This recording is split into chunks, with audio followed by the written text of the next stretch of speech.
समय की बात है जब एक गांव में एक छोटा सा परिवार रहता था। उस परिवार में शांति और उसके माँ बाप रहते हैं। शांति अपने माँ बाप की देखभाल करती थी। उनके पास काफी जमीन थी जिस पर शांति खेती किया करती थी। पूरे घर की जिम्मेदारी उसके ऊपर थी जो वो काफी अच्छे से निभा रही थी।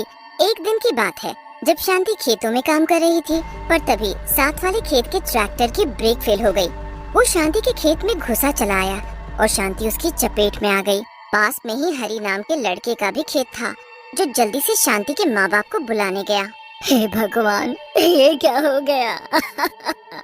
शांति के बाबूजी जल्दी से खेत में जाते हैं तो वहाँ शांति मरी पड़ी होती है। उसके माँ बाप फूट फूट कर रोने लगते हैं। हाय हाय मेरी बच्ची, भगवान ने एक ही औलाद तो दी, वो भी हमसे छीन ली। हाय भगवान। शांति के माँ बाप शांति को उसी खेत में दफना देते हैं। शांति के बिना उसके माँ बाप एकदम अकेले पड़ जाते हैं। उन्हें समझ ही नहीं आ रहा होता कि अब वो कैसे अपना बचा खोचा जीवन शांति के बिना निकाल पाएंगे। बड़ी मुश्किलों से उनका एक एक दिन गुजर रहा होता है और ऊपर से एक दिन जमींदार का आदमी दरवाजे पर आकर खड़ा होता है। कोई है क्या घर में? कौन है? अंदर आ जाओ। हाँ भाई, कर्जा देने का कोई इरादा है कि नहीं? कर्जा? हाँ, कर्जा जो तुम्हारी बेटी ने लिया था पिछले महीने। बेटा, हम कर्जा कैसे चुका पाएंगे? हमारा तो एक ही सहारा थी और वो भी चली गई। अब तो कुछ दिन में खाने को भी नहीं होगा हमारे पास। वो देखो, मैं कुछ नहीं जानता। जमींदार जी ने बोला है पैसे लेकर आओ। अब मुझे एक तारीख बता दो कि कब पैसे दोगे। हमें कुछ दिन की मोहलत दे दो। वो आदमी वहाँ से चला जाता है। उसके बाद बेचारे बूढ़े माँ बाप चिंता में पड़ जाते हैं। मैं सोच रहा हूँ कल से खेती करना शुरू कर दूं। एक बार की फसल से सारा कर्जा भी उतर जाएगा और हमारा भी गुजारा हो जाएगा। अरे पर आप इस उम्र में कैसे खेती करोगे? आप थोड़ी देर चलकर ही इतना थक जाते हो और खेती करने की बात करते हो। कोई और चारा भी तो नहीं है हमारे पास। अगर कर्जा नहीं चुकाया तो जमींदार हमारे खेत घर सबके ऊपर कब्जा कर लेगा। अगले दिन बेचारा बूढ़ा आदमी खेतों पर काम करने जाता है। थोड़ा सा काम करके ही उस बूढ़े आदमी की हालत खराब हो जाती है। वो बहुत थक जाता है और उस जगह आकर बैठ जाता है जहाँ उसकी बेटी को दफनाया गया होता है। शांति के बाबूजी वहीं सिर रखकर खूब रोते हैं। बेटी, तो बहुत याद आती है। देख, आज तेरे बाबूजी की क्या हालत हो गई है। जब तक तू थी हमें एक पल भी कभी किसी चीज से तकलीफ नहीं हुई। आज तेरे बिना सब खत्म हो गया है। बेचारा बूढ़ा आदमी रो धोकर उठता है और घर वापस आ जाता है। क्या हुआ? आप वापस आ गए? मैंने बहुत कोशिश की खेतों पर काम करने की, पर इस बुढ़ापे में मेरे बस की कहाँ ये सब। मैंने तो आपको पहले ही बोला था ना कि आप कहाँ कर पाओगे खेती, पर आपने मेरी एक नहीं सुनी। हाँ, अब समझ आ गया, पर अब ये खेत, ये घर सब हमसे छिन जाएगा। क्या होगा अब हमारा? बेचारे बूढ़े बाप इसी चिंता में भूखे सो जाते हैं और उधर खेतों में जमीन से एक धुआं उठता है। सब जगह धुआं ही धुआं हो जाता है। धुएं से फिर किसी के हंसने की आवाज आती है। जब धुआं हटता है तो वहाँ एक चुड़ैल खड़ी जोर जोर से हंस रही होती है। मेरे खेत, मेरे प्यारे खेत। चुड़ैल पागलों की तरह पूरे खेत में इधर से उधर भागने लगती है। मेरी मिट्टी, मेरी मिट्टी, मेरे खेत। मैं इनको ऐसे बंजर नहीं रहने दूंगी।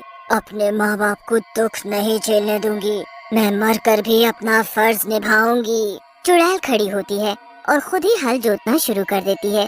पूरी रात वो हल जोतती रहती है। फिर जैसे ही 4 बजने वाले होते हैं वो एकदम रुक जाती है। सुबह होने वाली है, अब मुझे जाना होगा।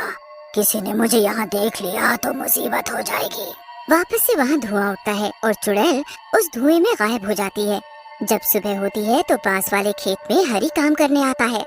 खेत को आधा जुता हुआ देख वो बड़ा हैरान होता है। अरे बाबूजी तो बड़े ताकतवर निकले। बताओ, इस उम्र में आधा खेत जोत कर चले गए, पर समझ नहीं आ रहा कि उन्होंने ये सब किया कब। कल तो वो थोड़ी देर आकर वापस चले गए थे। हरी फिर शाम को घर जाते वक्त उन दोनों से मिलने चला जाता है और बातों बातों में खेत की जुताई की बात करने लगता है। ये बात सुनकर दोनों बूढ़े माँ बाप भी हैरान हो जाते हैं। मैंने तो ऐसा कुछ भी नहीं किया। मैं कल गया तो था, पर वापस आ गया था। तो फिर बाबूजी आपका खेत किसने जोता? अरे तुझे गलत फहमी हुई होगी। छोड़ ये सब और बता, शहर कब जा रहा है? नहीं बाबूजी, अब शहर जाने की इच्छा नहीं है। सोच रहा हूँ यहीं रहूं। आपकी तरह मेरा भी दुनिया में कोई नहीं है। यहाँ तो अब सब गांव वाले अपने लगते हैं। आप भी मेरे माँ बाबूजी जैसे हो, पर शहर में कोई अपना नहीं। ये तो तूने सही कहा, यही रहे आराम से, दिक्कत क्या है? हरी काफी देर वहाँ बैठता है और फिर अपने घर चला जाता है। रात काफी हो चुकी होती है और जब पूरा गांव सो जाता है तो फिर से उस खेत में धुआं उठता है और वही चुड़ैल वापस आ जाती है। अभी आधा खेत बचा हुआ है, मुझे आज रात रात में पूरे खेत को जोतना ही होगा। चुड़ैल पूरी मेहनत से बाकी का खेत भी जोतने में लग जाती है। रात भर में वो पूरा खेत जोत देती है और वहाँ से उसी धुएं के साथ गायब हो जाती है। अगले दिन फिर हरी खेत देखकर हैरान हो जाता है और फिर से माँ बाबूजी को जाकर बताता है, पर उन्हें कुछ भी समझ नहीं आ रहा होता कि आखिर ये कौन उनकी मदद कर रहा है। आखिर कौन है जो हमारी मदद कर रहा है? क्यों ना आज रात को हम जाकर देखें।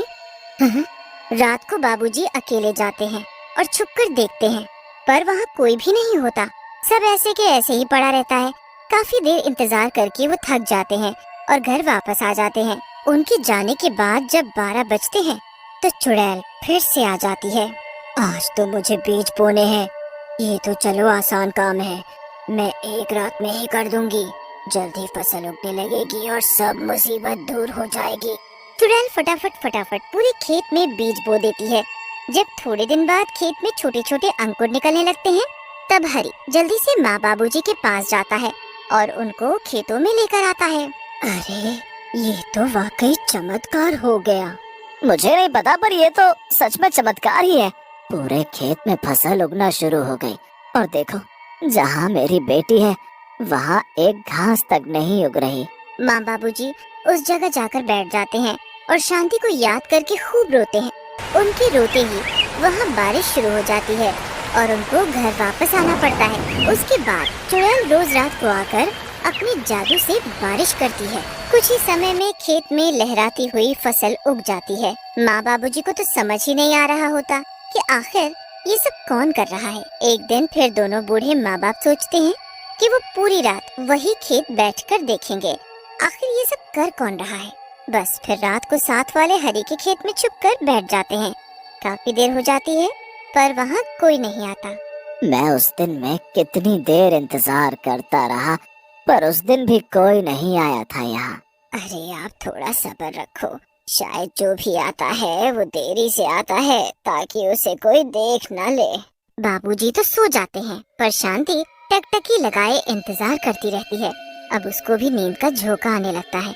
वो बड़ी कोशिश करती है कि वो सोए ना, पर उसे भी नींद आ जाती है। उसको नींद आते ही चुड़ैल का आने का वक्त हो जाता है। चुड़ैल को अंदाजा ही नहीं होता कि वहाँ कोई उसके इंतजार में छुपकर बैठा है, इसीलिए तो वो बेफिक्र अपने काम में लग जाती है। कितनी अच्छी फसल हुई है, इनको बेचकर काफी अच्छे पैसे आएंगे और सब ठीक हो जाएगा। चुड़ैल पूरी मेहनत से सारी फसल काट देती है और एक जगह इकट्ठा करने लगती है कि तभी उन दोनों बूढ़े माँ बाप की आँख खुल जाती है। मुझे ऐसा लगा यहाँ आसपास मेरी बेटी है, हमारी बेटी है आसपास। हाँ सही कहा, मुझे भी अभी सपना आया कि शांति हमसे मिलने आई है। एकदम फिर से दोनों की नजर उस चुड़ैल पर पड़ती है। वो चुड़ैल को फसल इकट्ठा करते देख लेते हैं। अब उन्हें सब समझ आ जाता है कि ये सब एक चुड़ैल का काम है। अजी ये तो चुड़ैल है, चुड़ैल। ये चुड़ैल अब तक इस खेत में काम कर रही थी क्या? अब मैंने अपना फर्ज पूरा किया, अब मेरे माँ बाप का सारा कर्जा उतर जाएगा। इतना कहते ही चुड़ैल के आसपास धुआं उठता है और वो उसी जगह समा जाती है जिस जगह शांति को दफनाया हुआ होता है। शांति, शांति, मेरी बच्ची शांति। दोनों भागते हुए जाते हैं पर तब तक वो चुड़ैल अंदर समा चुकी होती है। अरे हम कैसे नहीं समझ पाए बेटी कि वो तू ही थी, तू ही तो रोज आती थी हमारी मदद करने। शांति। माँ बाबूजी का सारा कर्जा उतर जाता है और उनके पास अच्छे खासे पैसे भी बच जाते हैं। वो हरि को भी इसके बारे में बताते हैं। हरि ये सुनकर बड़ा हैरान होता है। बस फिर हरि उन दोनों बूढ़े माँ बाप को अपने साथ रखता है। जल्द ही वो शादी कर लेता है और सब हंसी खुशी मिलकर रहने लगते हैं।